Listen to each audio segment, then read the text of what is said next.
How to get rid of belly fat, aka visceral fat? What is the best visceral fat diet? What do I need to do to lose that belly fat?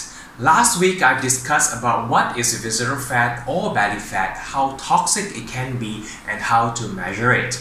This week we will look into 5 tips to reduce this health-destroying piece of fat.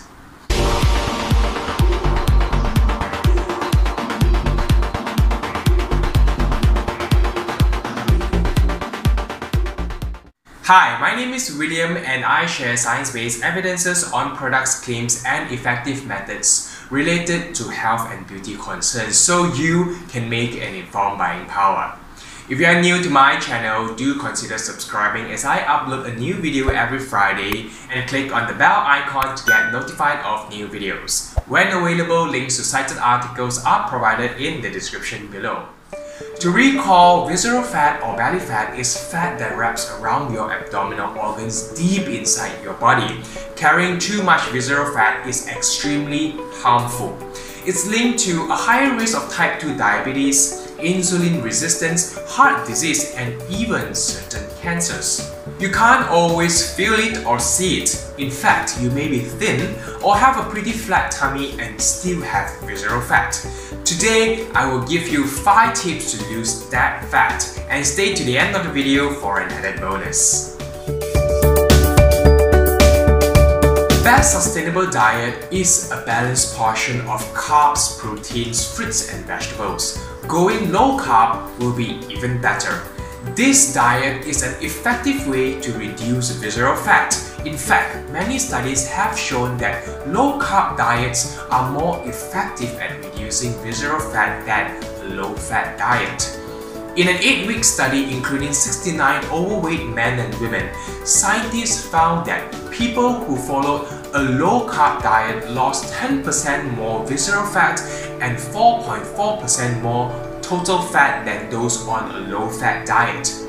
Protein is the most important nutrient for fat loss. Eating more protein can help fend off hunger by increasing levels of the fullness hormone GLP-1, PYY, and cholecystokinin. It can also help reduce levels of hunger hormone ghrelin. Studies have shown that protein can help boost your metabolism as well, which in turn promotes weight loss and visceral fat loss. Additionally, many studies showed that people who eat more protein tend to carry less visceral fat. A study in 23,876 adults showed that a higher protein intake was linked to a lower body mass index, higher good HDL cholesterol and a smaller waist circumference, which is a marker of visceral fat. To increase your protein intake, try adding a source of protein at each meal. A few great sources include meat, fish, eggs, dairy, legumes, and whey protein. Not forgetting to eat more soluble fiber from vegetables, fruits, and beans. A study found that for every 10 gram increase in soluble fiber eaten a day, visceral fat was reduced by 3.7% over 5 years. 10 grams of soluble fiber can be achieved by eating 2 small apples, 1 cup of green peas, and 1/2 cup of pinto beans. Fiber, if fermented by gut bacteria, helps suppress appetite and reduces hunger hormone ghrelin, thus help reducing visceral fat by controlling overeating. Yup, this is a no-brainer. As much as we hate exercise, we all know the importance of good workout. Exercise can help you shed both visceral fat and subcutaneous fat. And if you lose weight through diet, exercise can help you keep it off. Every bit helps. Go for walks after dinner, take the stairs, bike instead of drive, aim for at least 30 minutes of this kind of moderate aerobic exercise every day. Moderate and high intensity aerobic exercises were most effective at reducing visceral fat. Combining regular aerobic exercise with a healthy diet is more effective at targeting visceral fat than doing either one alone. It's also important to keep and to build your muscles. Work out with weights, do resistance training like push-ups and sit-ups, or practice yoga. In a follow-up study published in the Journal of Applied Physiology, Spanish researchers found that a regular program of diet plus strength training cut visceral fat by almost 10%. Stress can stimulate the body's adrenal glands to produce more cortisol, a stress hormone. Studies have shown that excess cortisol can increase visceral fat storage. It can also increase overeating.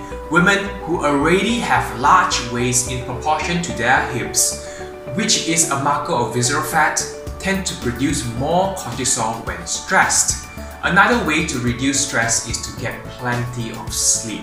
A good sleep can do wonders for your health, and especially during fat loss. One study found that sleeping 5.5 hours each night over a 2-week period while on a calorie-restricted diet resulted in less fat loss when compared to sleeping 8.5 hours each night. Not only less sleep causes less fat loss, but it also resulted in a greater loss of fat-free mass, including muscles.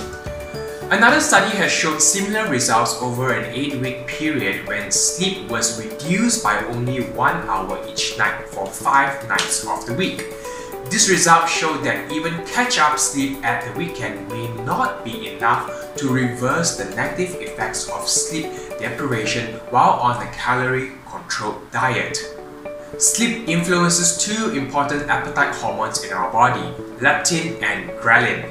Leptin decreases appetite while ghrelin stimulates appetite. Sleep restriction increases ghrelin and decreases leptin. Added sugar is very unhealthy as it provides no vitamins or minerals, and consuming too much of it can lead to weight gain. Studies have also shown that people who eat more added sugar tend to have more visceral fat. Added sugar contains roughly 50% fructose, a simple sugar that is metabolized by the liver. In large amounts, fructose can get turned into fat by the liver. This may increase visceral fat storage. Thus, eating less added sugar and fructose may be an effective way to lose visceral fat. For example, in a study in 41 children aged 9 to 18, scientists replaced fructose in their diets with starch that provided the same amount of calories. They found that this simple change reduced liver fat by 3.4% and visceral fat by 10.6% in just 10 days. You can reduce your added sugar intake by simply eating more whole foods such as fresh vegetables, fruits, lean meats, and fish. Trans fat are an artificial type of fat created by pumping hydrogen into vegetable oils. Trans fat don't spoil quickly and have a longer shelf life. This is why they are added to processed foods such as baked goods and potato chips. However, studies have shown that trans fats can increase visceral fat and may cause numerous health problems. In one 6-year study, monkeys were fed either a diet rich in artificial trans fat or monounsaturated fats. Monkeys on a trans fat diet gained 33% more visceral fat despite taking a similar number of calories. And those are the 5 tips, but wait, as promised, there are 3 more bonus tips. Number 1. Limit alcohol intake. Several studies have shown that drinking too much alcohol may encourage fat to be stored as visceral fat. A study in 8,603 Korean adults found that people who drank the most alcohol also had the largest waist circumference, a marker of visceral fat. 2. Incorporate probiotics. Probiotics are live bacteria that can benefit your gut and digestive health. Some studies suggest that certain probiotics can help you lose weight and visceral fat. They may reduce dietary fat absorption in the gut, increasing how much of it you excrete in feces. And finally, I know what some of you are thinking. No, liposuction will not help in removing visceral fat. Liposuction only works for subcutaneous fat underneath your skin. I'm afraid there's no shortcut to this. So those are some tips to help you get rid of visceral fat. Hope it brings some value to you. If you have any questions, please hit the comments below and I'll see you next time. Bye bye!